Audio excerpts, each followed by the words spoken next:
Happy Sunday afternoon, y'all. It is 12:25. Just got home from the range. Figured I would do a quick video of what's going on, all the fun. I think I got the catalyst back and tuned in and flying good. I gotta take it to the field where I have a little bit more room than the yard. Oh, great. Look. Hey, look who decided to show up for the freaking video. No surprise. No personal space in this house. Anyway, the purpose of this video, I was going through and kind of seeing what I had for quads, parts, and all that stuff. And I'm like, you know what? I think it's time to start selling stuff. I want some more quads, some different things. I've become a very cinematic, emotional style flyer. That seems to be my forte. And I've got 4 freestyle quads. One I use for my cinematic stuff. One's a freaking rocket ship. This guy's my everyday beater. And then this guy here. This is the one I call Evolution. This was my second build and probably one of my favorites because I use like top of the line, you know, $100 for motors. I think that's called the Holy Bro Katui F4 with the crazy, you can't see it in there, the little sensor in there that's floating on top of the board. I'm going to sell this. It's got all the good stuff other than some grass. I'll even keep it with the grass if you want. That's what happens when you mow the lawn with the quadcopter. It has a Spectrum receiver in it right now. I can leave that in there. I don't feel like taking it apart. If somebody's new that's getting into this, I could unsolder it considering the pad is right there. I think where's the receiver in this guy? I forgot where I put the receiver. The VTX is upside down. Oh, it's buried in the bottom. So anyway, if you have Spectrum and are looking for a quad, I'm asking $200. I will leave the antenna on. If you have a session, let me know. If not, I can take it off. If you have a different one, that's just a 2-second little thing. Otherwise, I'll add what I paid for it. I think it was like $8 to keep the session on there. And I have the Wind Dancer props, so I will give it away with the props that are on it. Let me know if you are interested. This is a super smooth. Well, the tune will change, I think. Yeah, because you bind it. Nah, I think it should be. I don't know. The way it's set up now, I would say is a little more advanced for a beginner flyer. The way that the rates are set up and stuff like that. But you can plug it into Beta Flight and then bring all of the rates, the Super rate, the RC rate, and then the PIDs down. But I think it would be a great entry-level quad with it detuned. And somebody that's a seasoned flyer, I think this would be right up their alley. It is super quick, super agile, very strong Space One FPV frame. See, I didn't break it. So let me know what you think. If anybody is interested, like I said, $200. And then just the add-on for there. I will leave the Pagoda antenna with it. The far view Pagoda, right hand, circular polarized. That will go with it. If you don't want it, no big deal. I'll take it off. You can just put a little nub on there. That's kind of where I was going to go with it, but I had picked up a bunch of those when I was building these. So yeah, let me know what you think. I'm interested in the iFlight Mega B. That's kind of why I want to downsize a little bit, because I don't want to have too many quads where I'm not flying them. And like I said, my flight style has changed a bit, and I enjoy the more slow, laid back. And I want something that's a little bit bigger that can hold a GoPro and have enough power to do whatever I want it to do and have more range and bigger battery, etc. Oh, I'm sorry, I'm stuffy from mowing the lawn. What else? I did a video. I shot it a couple days ago, and I forgot I had the footage while going through some GoPro stuff with this rocket ship. The sound that these props create is just absolutely ludicrous. Ludicrous speed! One thing that I don't think, and nobody commented on it, and I noticed it after I was showing some friends at the cigar shop the other night. If you watch the GoPro footage, you can see it looks like it's wiggling, like it's dampened. You can see the props coming in and out of view a bit. I was like, what in God's name is that?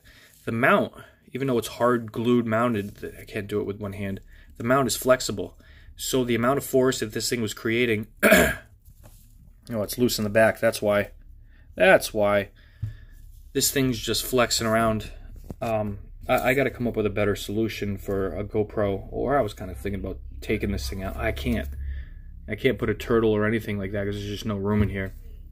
But I would love to find a GoPro mount. Basically, if anybody out there, I was talking with Mike Dredd about this. Just a standard square like this, but in the center and the bottom have a section that dropped down a little bit, that had a little slit that would slide down through.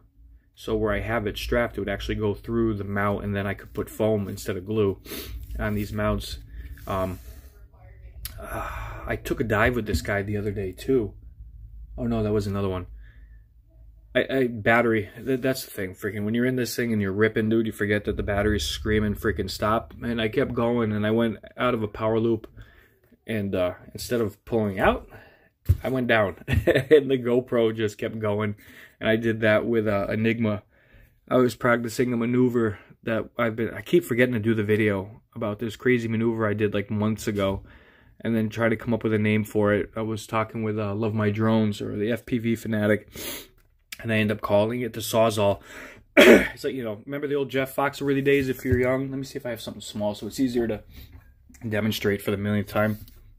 When you're out flying and you're up in the air, you snap it while you're moving forward. You snap it, and then you do basically a cartwheel type deal and come out of it. And then depending on which way, I mean, you can go this way, and then you can, when you're here, you can roll forward. I call it the Sawzall, the redneck word of the day, because when you were here, I saw us all. I saw up, I saw down, I saw that way, and then I ended up seeing the ground the other day. And buried the front of Enigma in the ground. The GoPro strap ripped off. Thank God it stayed right there. It wasn't even good enough footage because it happened so quick. It wasn't like dramatic crash and then watch the GoPro go flying all over the place and then finding. I was going to post it, but it wasn't good. So yeah, I'm going to do like a challenge to doing the Sawzall, and hopefully Ed will jump in on that. I haven't talked to him in a while. It finally happened the other day, yesterday. I was flying, picking up the quad, picking up the goggles, and I dropped my remote. And I saw this thing pointing towards me. I'm like, oh shit, I hope I didn't break anything. And then I went to go back outside and fly, and I went like this, and the switch had snapped off. So what I ended up having to do was I undid the switch from the other side that I don't use. I just put it back in. Actually, some freaking redneck engineering here. See if I can focus. There was a little bit left, just in case for some god-awful reason I had to use the switch. I found a tiny little screw, heat shrunk, and then the switch is still usable, just so I don't have an open hole inside the remote. So it still works, but I don't use this switch for anything. I'm gonna have to find some kind of cap. But I went in and unsoldered, which was a little nerve-wracking for me, honestly. Flipped the switch over to here, resoldered it, and yay, it works. I was kind of thinking about doing the push button, because these things are absolutely magnets for catching on everything. You know, when you rip your goggles off or you're holding a bunch of things in your hands, these get caught, and they're made out of some cheap, probably aluminum metal, so they will snap. So for you new guys, be careful when you pick up your stuff. Make sure you're not overdoing it with your hands, and you won't snap those. Man, I am stuffy as hell. Next weekend is the gun range cookout, and they asked me to fly, so I'm bringing my Mavic Air. Where is it? Bringing this thing. Let's see if I can pop it out here with one hand. Can I do it with one hand? Oh yeah, there we go. Look at that. So, they asked me to get some footage of the cookout. If you guys haven't seen this work of art, Dusty, I haven't flown it in a while. That beautiful, look at the cat hair. Gotta love it. So they asked me to get some footage of the cookout, and I'm going to show up early and get some of the ports at the range and try to do, you know, like if you're coming out of a gun type thing, and then going down the range slow. And then put that together with the footage of everybody stuffing their face, having a good time. I got permission from the president of the club to do this, so it is completely okayed. And then, you know, you gotta be very careful how you fly around, you know. But anyway, so I'm gonna do a lot of pre-flying before people show up, and then I'll do just one flight of above from the distance and stuff like that. And hopefully be able to put something good, and I'm hoping they'll put it on the their website or whatever to promote the Great East Windsor Gun Club. It's absolutely beautiful out. I got the lawn mowed. I think I want to go fly. That huge, I think it's called a fire bush. You know, if your back's to the house, the left side of the house, there's that huge bush. I got under it one time. I've been talking, you know, when you fly, everything you see is a potential gap or thing to shoot. I've been talking about it for a while. That if anybody's old enough to remember the movie Secret of Nim, an animated flick with mice, I think it was, they lived in this huge bush, and I make a joke all the time that bush looks like the Secret of Nim. When I was flying Mr. Cinematic, just trying to dial him in, I took a chance and I dove underneath, and it's huge canopy for a tiny little bush. I was able to get out and go around, and I haven't been able to do it since. And I thought that would make a cute, you know, I was kind of thinking about making a little gap of the week kind of clip of me shooting some stupid gap, because you know me and my insanity. So I might go outside and do that, because I just mowed the lawn, so there's no grass, high pieces of grass that'll take the quad out. So I might try to go shoot around that bush. That'll be kind of fun. And then, I don't know, maybe do some grilling this afternoon. And then, as usual, every Sunday I sit down, go through all my quad stuff, and make sure everything's organized. Because the other day when I was building the Catalyst, you should have seen this desk. It was a certified shit show. There was stuff everywhere. But other than displaying what I'm talking about right now, it's nice and clean. All the solder pieces and the freaking wires and shit. I was so pissed. So pissed.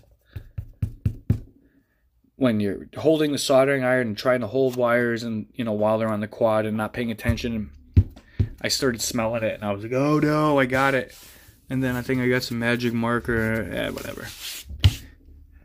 You want to talk about how old I am and dated, if you ever seen that thing. Alright, I'm going to go make some late lunch. It's 12:37. And then go rip around Mr. Cinematic and maybe put some crazy shit together. Thank y'all for tuning in. Love y'all. We'll see you guys soon.